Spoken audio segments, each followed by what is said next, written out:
Hello, my name's Eddie. I'm from County Down and I'm 20 years old.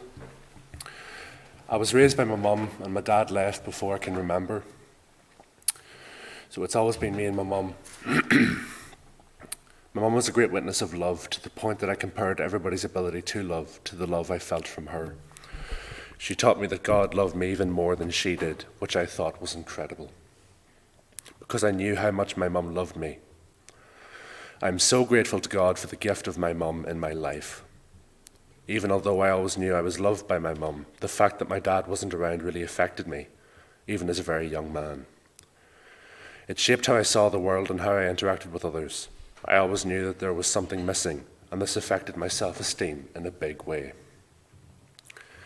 It also affected my image of God, because even though I knew he was real, I imagined him to be distant and uninvolved, just like my real dad. Mum had a deep faith and always tried to instill a sense of right and wrong, which helped me avoid a lot of difficulties with my peers through national school.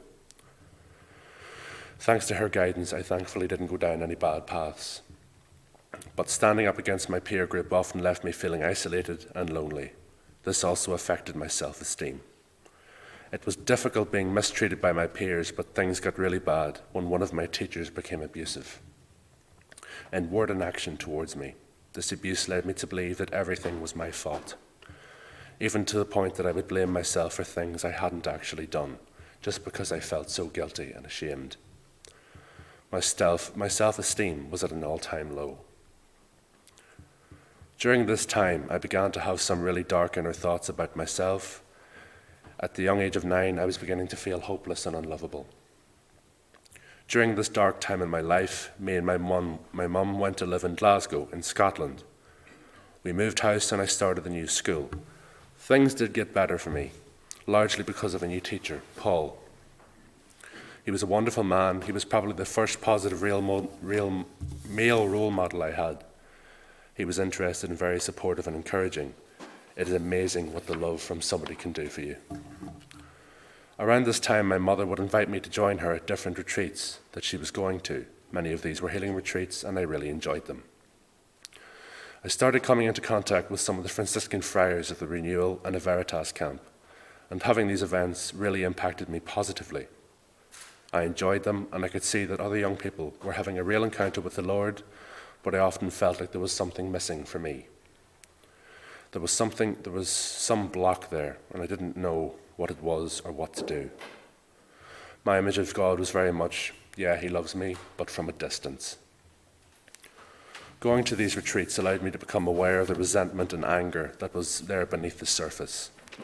The more they talked about God as a father, the more I began to recognize this wound of fatherhood within myself, and I began to get really resentful towards my own father and his absence in my life, and the way things ended with him.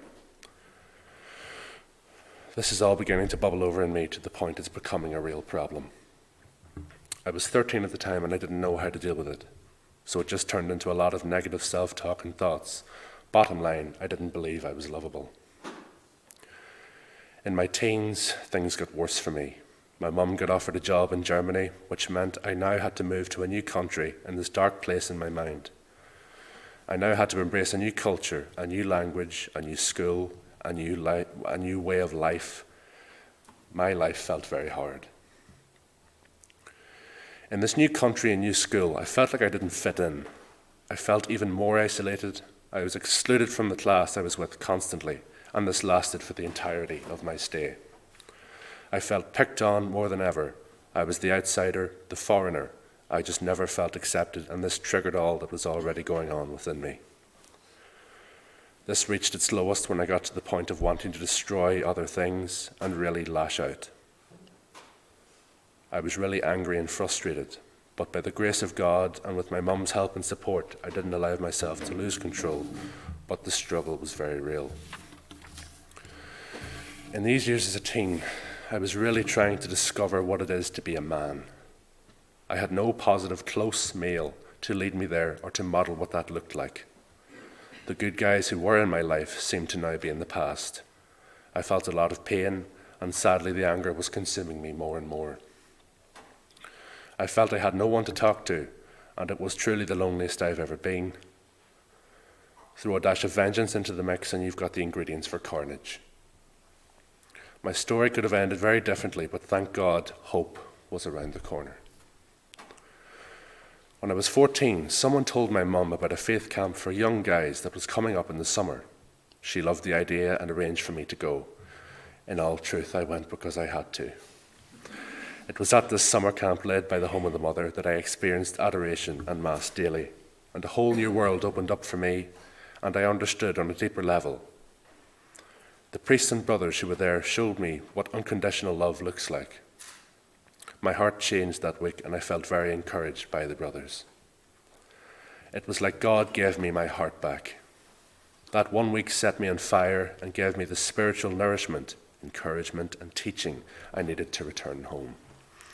I enrolled as a member of the Home of the Mother of the Youth, which meant I had to set time aside every day to do 15 minutes of prayer, to say 1 decade of the Rosary, and do 15 minutes of spiritual reading. These commitments deepened my faith, and I learned to turn to God in times of dire need. So when things got really bad, I would turn to my Blessed Mother Mary, and she always helped me, calmed me down, and held me. All I had to do was breathe, stop focusing on what was so wrong, and draw strength from the Rosary. I'm telling you that's where strength comes from, the Rosary, but don't take my word for it. Take her word for it. She's the Mother of God, and she just lets me hold her sword, which is the Rosary, when I pray it. I feel her peace. For the next few years of my life, I continued to walk with God and was a member of the Home of the Mother of the Youth. In 2021, I started working as an engineer, a fabricator, and a welder, and this experience taught me a lot. It was not easy, and I met many challenges. I knew in my heart that I needed a year out, a year to develop my relationship with God and work on some of these father wounds that I was carrying.